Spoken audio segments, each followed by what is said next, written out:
सारा आलम हुआ जिंदगी जिंदगी दिल ठीक है कशा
اپنے آپ کو تیار کرے گی کلام کے لیے، کیونکہ ہم نے جی بھر کر کلام کے نام کی پرستش کی ہے۔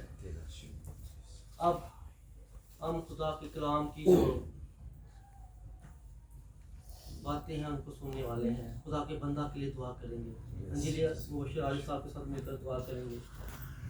प्यारे खुदावन तेरा शुक्र तेरी तारीफ करते हैं जलाल दे बादशाह, आज इस दिन के लिए प्यारे खुदावन जो हम इकट्ठे हुए हैं प्यारे खुदावन, सारी शुक्रगुजारी की इबादत तेरे हजूर में पेश कर देते हैं प्यारे खुदावन। तेरा शुक्र तेरी तारीफ और प्यारे खुदावन लीडिंग लीडर के लिए तुझसे दुआएं खैर चाहता हूँ प्यारे खुदावन, परस्तारों के लिए प्यारे खुदावन तुझसे दुआएं खैर चाहता हूँ प्यारे खुदावन। तेरा शुक्र तेरी तारीफ और प्यारे खुदावन, तेरे कलाम में लिखा है जिस घर में जाओ उस घर की खैर सलामती चाहो प्यारे खुदावन। बच्चों से लेकर बड़ों तक खैर सलामती चाहते हैं प्यारे खुदावन। जो भी इनकी दिल की मुराद है प्यारे खुदावन तू पूरी करना है प्यारे खुदावन। हम सब मुतफिक होकर प्यारे खुदावन इस घर गिराने के लिए बरकत चाहते हैं प्यारे खुदावन। वो बरकतें जो आसमान पर तूने रखी है प्यारे खुदावन, तेरा शुक्र तेरी तारीफ करते हैं जलाल दे बादशाह। तो रहम करना तस्कना मेरे खुदा, अब तेरे पैगंबर में तेरे हाथों में दे देते हैं प्यारे खुदावन। जब वो कलाम सुनाए तो प्यारे खुदावन हम 100 का 100 गुना फल ले हैं प्यारे खुदावन। तेरा शुक्र तेरी तारीफ करते हैं प्यारे खुदावन। जब तेरा कलाम खुले तो तेरा बंदा जो बातें करे प्यारे खुदावन वो शहद को टपकों से भी ज्यादा मीठी हो प्यारे खुदावन। हम उस कलाम को अपने दिलों में जगह दे प्यारे खुदावन और उस कलाम की जगाली करें प्यारे खुदावन। तेरा शुक्र तेरी तारीफ करते हैं प्यारे खुदावन।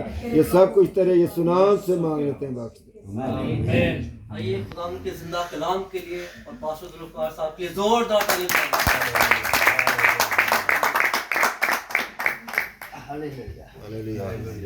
मसीह के खूबसूरत नाम में आप सबको सलाम।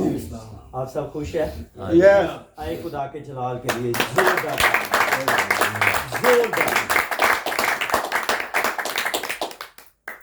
इससे पहले कि खुदा के कलाम को बांटा जाए, शेयर किया जाए, मैं सबसे पहले खुदा बाप, बेटे और पाक रूह का शुक्रगुजार हूँ कि जिसकी बदौलत मैं और आप जिंदों की ज़मीन पर हैं।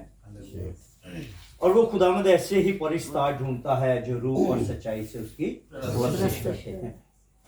और उसके बाद बिलखुसूस भाई यसाया का, इनके सारे ख़ानदान का, ऊपर नीचे तमाम जिंदगियों का खुदावंद की ज़ुरी में शुक्रगुजारी करते हैं कि जिन्होंने आज इस खूबसूरत रूहानी महफिल को सजाया ताकि हम खुदा के कलाम की बातें कर सके, खुदावंद की वर्शिप कर सके, उसकी ज़ुरी में अपनी इल्तिजाएं और अपनी सारी दरख्वास्तें रख सके ताकि खुदा यहाँ तक नशीन हो और वो हमारी सारी बातों का जवाब दे।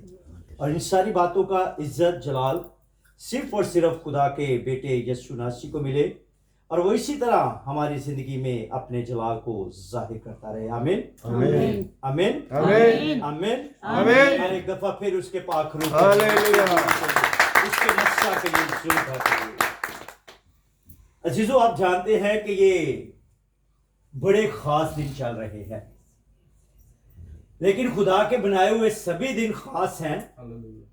लेकिन इन दिनों में हर इंसान के अंदर जो मसीह से मोहब्बत रखता है या उस तौर पर खुदा के साथ नहीं चलता, एक अजीब सी तसल्ली और इत्मीनान नजर आता है।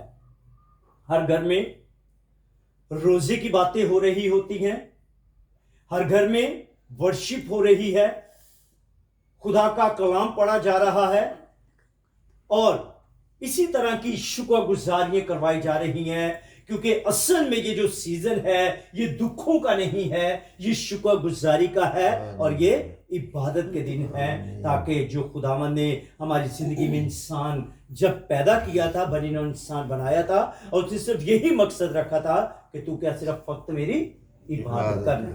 और हम शुक्रगुजारी करते हैं कि खुदा ने हमें इस लायक किया हुआ है, खुदा ने हमारे पर ये फजल किया हुआ है कि हम गाहे बगाहे रोज बरोज मुख्तलिफ प्लेटफॉर्म पे मुख्तलिफ जगहों पर खुदा की तमजीद करते हैं और मुख्तलिफ खानदानों में ऐसी खुशहाली देखते हैं जो कि वाकई ही मेरी और आपकी जिंदगी में होनी चाहिए। और हम शुक्रगुजार हैं खुदा के बेटे यीशु मसीह के, जिसने ये कुर्बानी, अजीम कुर्बानी देकर हमारे गुनाहों को सलीब पर खींचा, हमें आजाद किया, हमें रहा किया, हमें पाक और पवित्र किया, मखलसी दी, खलासी दी, ताकि मैं और आप निजात पाएं और तौबा की नौबत तक पहुंचे हैं।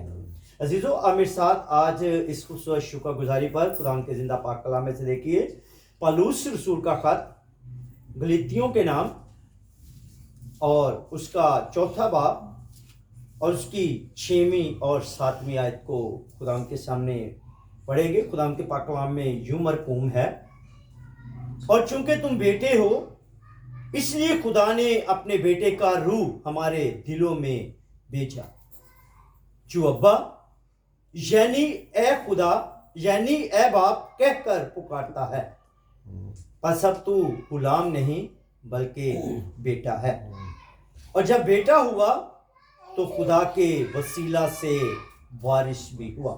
ہم سب کہیں گے آمین. آمین. ہم سب کہیں گے آمین. آمین. عزیزو, جب پالوس رسول اس خوبصورت خط کو قلم بند کر رہا تھا تو جب وہ یہ چوتھا باپ اس کی 6ویں اور 7ویں آیت کو خدا کے پاک روح کے ہدایت کے مطابق جب وہ رشتہ جو مسیح اور میرے اور آپ کے درمیان میں ہے اس کا اس جگہ پر بیان کر رہا ہے, اور یہ رشتہ اس طرح کا خوبصورت رشتہ ہے کہ جب ہم اس رشتے میں بندھ جاتے ہیں, جب ہم اس رشتے میں آ جاتے ہیں, توبہ کرتے ہیں, توبہ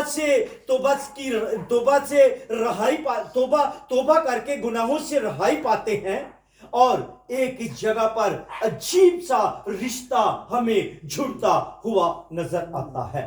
ابھی جو کوائر پرستش کر رہی تھی اور کوائر نے یہ لے او آتما دوبارہ تیری گل بن گئی ہے, آپ دیکھتے ہیں کہ یہ جو گناہ ہے یہ باغ عدن میں ہوا, یہ رشتہ جو ہے باغ عدن میں ٹوٹتا ہوا نظر آیا گناہ کے سبب سے. لیکن جب اس 2 آیات کو پڑھا گیا تو اس کے اندر ایک عجیب سا اطمینان تسلی بخش میں رشتہ نظر آتا ہے, اور وہ کہتا ہے چونکہ تم بیٹے ہو اس لیے خدا نے اپنے بیٹے کا روح ہمارے دلوں میں بھیجا. آپ جانتے ہیں جب خدا کا بیٹا آسمان پر جا رہا تھا تو وہ کہتا ہے کہ میں تمہارے لیے کیا چھوڑے جا رہا ہوں, ایک مددگار یعنی پاک روح. اور اس جگہ پر بھی اس پاک روح کا ذکر ہو رہا ہے جس نے ہمیں یہ اختیار بخش دیا جو ابا یعنی اے باپ کہہ کر ہم اس کو پکار سکتے ہیں. بس ہم غلام تھے, ہم غلامی کی زندگی کو بسر کر رہے تھے, گناہ میں تھے, بدی میں تھے, اندھیروں میں تھے, لیکن خدا کے بیٹے یسوع ناصری نے اپنے روح کو ہمارے دلوں میں بھیجا اور ہمیں یہ پکارنے کا حق بخشا, اور ہم غلام تھے اور غلام تھے بلکہ غلام نہیں رہے بلکہ بیٹا بن کے, اور اس نے اپنے بیٹے کے وسیلہ سے ہمیں وارث بھی بنا لیا. جب ہم اس کے بیٹے اور بیٹی ہیں, ہم اس پر ایمان لاتے ہیں, تو اس کا مطلب یہ ہے کہ خدا کی محبت, کلام اور اس کے کاموں کو قبول کرنا. اگر آپ ایمان لائیں گے تو خدا باپ ہے اور یسوع کو اس کا بیٹا جسے اس نے ہمارے گناہوں کے کفارہ کے لیے اپنی جان دے دی. اور جب اس نے جان دی تو وہ ساری باتوں کو برداشت کر کے اس نے کیا کیا کہ ہمیں ایماندار ٹھہرا دیا. اگر آپ خداوند یسوع مسیح کو قبول کریں گے تو آپ کی حیثیت, تبدیل اور مستقبل بدل جائے گا. آپ کی حیثیت میں تبدیلی آئے گی اور آپ مستقبل کے آگے بلندیوں پر جانا شروع ہو جائیں گے, کیونکہ آپ خدا کے بیٹے یسوع ناصری کے بیٹے اور بیٹیاں بن گئے, آپ اس کے دوست بن گئے, وہ آپ کا بڑا بھائی بن گیا. اور آپ نے کیا کیا کہ آپ نے خدا کے بیٹے یسوع ناصری کو قبول کیا اور ہماری حیثیت اور مستقبل میں تبدیلی آ گئی. نمبر 1, حیثیت کی تبدیلی. میں اور آپ گناہ گار جیسی زندگی گزار رہے تھے, میں اور آپ گناہ میں پھنسے ہوئے تھے, اور ہماری حیثیت گناہ گار سے اچھی تھی اور خدا کی عدالت کی سزا کے حقدار تھے. جب ہم گناہ میں تھے, جب خدا کے بیٹے کے ساتھ ہمارا تعلق نہیں تھا تو ہم سزا کے حقدار تھے. لیکن اب آپ کی زندگی بدل کر کیسی ہو گئی ہے, کیونکہ ہم نے خدا کے بیٹے یسوع ناصری کو قبول کیا تو ہماری حیثیت بدل گئی. جب میں اور آپ یوحنا 1 باب اور اس کی 12ویں آیت کو پڑھتے ہیں تو لکھا ہے لیکن جتنوں نے اس سے قبول کیا اس نے انہیں خدا کے فرزند بننے کا حق بخشا, یعنی انہیں جو اس کے نام پر ایمان لائے. ہم اس پر ایمان لائے تو ہماری حیثیت بدل گئی. اس نے ہمیں بیٹے اور بیٹیاں یعنی اپنے فرزند ہونے کا حق بخشا. اس لیے میری اور آپ کی حیثیت یسوع مسیح ناصری کو جب قبول کرتے ہیں تو بدل جاتی ہے, دنیا میں بھی بدل جاتی ہے اور آسمان پر بھی بدل جاتی ہے. جب ہم خدا کی پرستش کرتے ہیں, خدا کو قبول کرتے ہیں, ہم گلی محلے سے نکلتے ہیں, ہم چرچ سے نکلتے ہیں یا آفس سے نکلتے ہیں, دنیا داری کے ساتھ بیٹھتے ہیں, تو وہ خدا کا بیٹا یسوع ناصری ہمارے اندر نظر آتا ہے اور لوگ کہتے ہیں یہ دیکھو خدا کا بندہ ہے. ہماری حیثیت